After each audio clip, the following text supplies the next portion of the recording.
You fixed my car, Marcus, but you still don't remember that you once saved my life. Elara Wynn could not say the words aloud. She stood beside her black coupe on a lonely road outside Aspen, watching an old green pickup disappear into the Colorado night. Marcus Hale. 10 years ago, she had searched for that name until hope became humiliation. Now he had appeared from the dark, fixed one cable, refused her money, and driven away without knowing who she was. Elara was 29, beautiful, with long dark hair, sharp eyes, and a graceful figure. The world knew her as the young founder of Wynn Harbor, with offices in Denver and New York. She was only a woman watching the man she had never forgotten leave for the second time. An hour earlier, Elara had left a private investor dinner near Snowmass after signing a deal worth millions.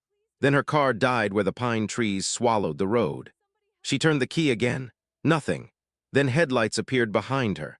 A man stepped out, tall and well-built, with short brown hair and steady eyes.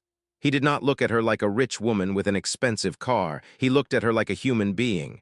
"Trouble?" Marcus asked. Elara held her breath. "It won't start." "Mind if I look?" she nodded. He lifted the hood and worked quietly. Something about his smile pulled at a locked door inside her. "Try it now," he said. She turned the key. The engine came alive. "I owe you," Elara said, reaching for her purse. Marcus stepped back. "No, ma'am, it was just a cable. Please, take something." He shook his head. "Not for 2 minutes of work." So she offered her card. He glanced at it. "Elara Wynn, CEO." His smile was polite. "I hope the rest of your night gets easier." Then he left. The moment his taillights faded, memory hit her. 10 years earlier, Elara had been a broke scholarship student at the University of Utah. One winter night, 3 drunk men cornered her near the library stairs. They laughed. They blocked her path. She froze. Then a young man from her marketing class stepped between them. He did not shout. He only said, "Walk away." And they did. Afterward, he walked Elara back to her dorm through the snow. His name was Marcus Hale. They sat under the dorm entrance until sunrise, talking about dreams and fear. When the sky turned pale, Marcus kissed her once. Softly, carefully. A week later, he was gone, no message, no explanation. Elara searched the campus, but Marcus Hale had vanished. Now the same man had just fixed her car, and he had not recognized her. That night, Elara did not sleep. At 3 in the morning, she searched his name. Hale Motor Works appeared in a small Colorado town called Silver Creek. There was a photo of Marcus outside a garage, sleeves rolled up, a little girl sitting on his shoulders. Her name was Daisy, 7 years old, no wife in the pictures, just a garage, a child, and a man who looked peaceful. By morning, she drove to Silver Creek with lunch on the passenger seat. The garage sat beside a diner. Marcus was closing the hood of a truck when he saw her. "Miss Wynn," Marcus said, "did the car fail again?" Elara held up the paper bag. "No, I came to thank you properly." He looked at the bag. "People like you don't drive 2 hours to thank a mechanic," he said. Elara felt the old ache rise. "We didn't always live in different worlds." Marcus went still. She took a breath. University of Utah, library stairs. Snow on the ground, 3 men who wouldn't let a girl pass. His face changed slowly. "That was you," Marcus whispered. Elara nodded. "That was me." Marcus looked at her fully now, not as a CEO, but as the girl from the snow. "I looked for you," he said. "Then why did you leave?" "My father died," Marcus said. "My mother lost the house. I came home for a week and never made it back." Elara's voice softened. "I thought you forgot me." Marcus shook his head. "I only knew your first name. I remembered everything else." If you have listened to the story till now, Soul Stories Untold team, thank you from the heart. Just one request: subscribe to our channel for more dramatic and emotional content in the future from us. Let's start again. Over the next few weeks, Elara found reasons to return to Silver Creek. Every time, she ended up at the same diner across from Marcus. He told her about Daisy, who loved dinosaurs and asked impossible questions. Elara told him about pressure, interviews, and being watched by everyone but truly known by no one. With Marcus, she did not have to perform. But the closer they became, the more he pulled back. She saw it when Daisy waved at her and Marcus looked both happy and afraid. One Friday evening, Elara found him locking the garage after sunset. "Elara," he said, "we need to stop pretending this makes sense. You have towers, boardrooms, and people waiting for your signature.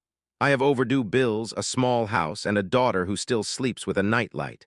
Elara stepped closer. And you deserve someone who can stand beside you without feeling like a shadow. That is what you think you are? Marcus looked away. I fix engines, you build empires. Elara stared at him. Then she said, my empire has never held my hand when I was afraid. He said nothing. My money has never looked at me like I was more than a headline. My company has never asked if I got home safe. You did that before I was anyone. I'm scared, he said.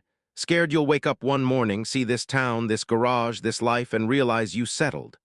Elara's eyes filled, but her voice stayed steady. Marcus, I spent 10 years surrounded by people who wanted my name, my money, or my permission.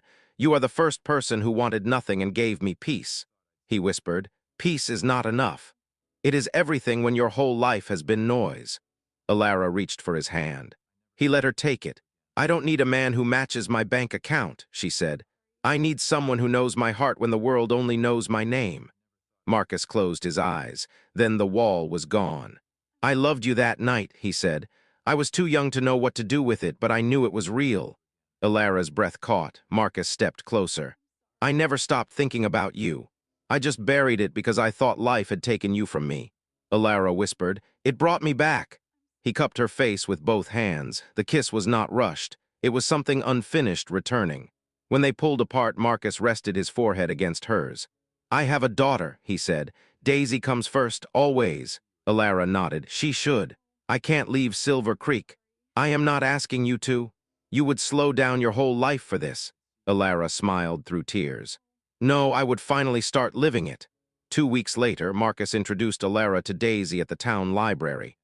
Dad says you run a big company, Daisy said. Elara nodded.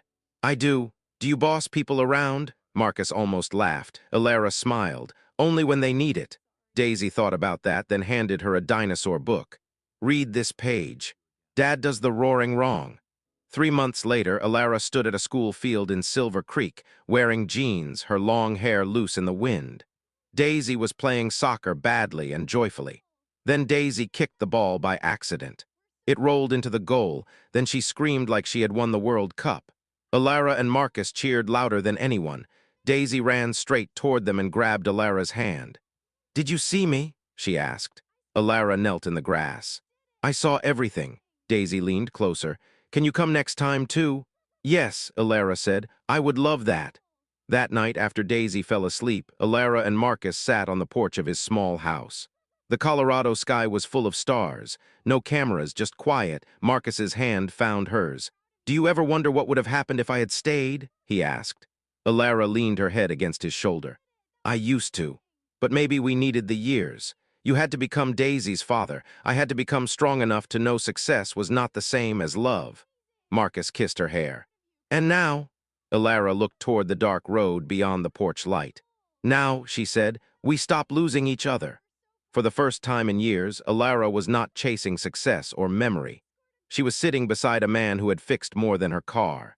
He had touched the quiet place inside her that no applause had ever reached. Sometimes love does not arrive when life is easy. Sometimes it comes back on a mountain road, in an old pickup truck, with grease on its hands and the same smile your heart never forgot. And sometimes the stranger who stops to help you is not a stranger at all. He is the home you lost, and the second chance you were always meant to find. Home at last.